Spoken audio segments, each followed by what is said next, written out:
ৰাতিপুৱা উঠি দেখিছোঁ যে আজি বহুত বেছি ৰ'দ দিছে, যেন 7টা নহয় 10টাহে বাজিছে আৰু এইকেইদিন ইমান গৰম দিছে যে ক'বই নালাগে। দেন এয়া প্লেণ্টত পানী দি দিলোঁ আৰু এয়া পাকঘৰত আহি দেখিছোঁ যে মায়ে আজি কেটেলি মুখত দিয়া পিঠা বনাইছে আৰু পিঠাকেইটা দেখিবলৈ ইমান ধুনীয়া আৰু চফ হৈছিলে। চ' আজি ৰাতিপুৱাটো আৰম্ভণি একাপ গৰম চাহ আৰু মাৰ হাতেৰে বনোৱা কেটেলি মুখত দিয়া পিঠাৰে কৰি আৰু চাহকাপ খাবলৈতে ডেলিভাৰী দাদাজনক কল আহিলে, মানে পাৰ্চেল এটা অৰ্ডাৰ দিছিলোঁ, সেইটো আহি পাইছে। চ' মই বাহিৰলৈ দৌৰি গ'লোঁ পাৰ্চেলটো আনিবলৈ আৰু এয়া পাৰ্চেলটো বিচনাত থৈ কেঁচিখন হাতত তুলি লৈ মই আৰম্ভ কৰি দিছোঁ মিছন আনবক্সিং।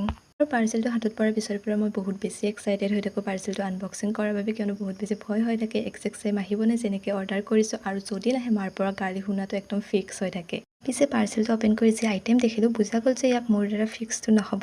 এবাৰ দুবাৰ ট্ৰাই কৰিলোঁ বাট নোৱাৰিলোঁ। শেষত মাতি আনিবলগীয়া হ'ল আমাৰ ঘৰৰ স্পেচিয়েল ইঞ্জিনিয়াৰজনক আৰু সি এনেকৈ ফিক্স কৰাত লাগিছে যেন নাছাৰ ৰকেটহে বনাই আছে। বাৰু ময়ো তাক হেল্প কৰিছোঁ, সি অকলে কৰা নাই। বাৰু যি নহওক তাৰ হেল্প লৈ হ'লেও ফাইনেলি এইটো ফিক্স হৈ গ'ল। চ' আজিৰ বাবে আহিছোঁ, লগ পাম নেক্সট এটা ভ্লগত, তেতিয়ালৈ bye bye and take care.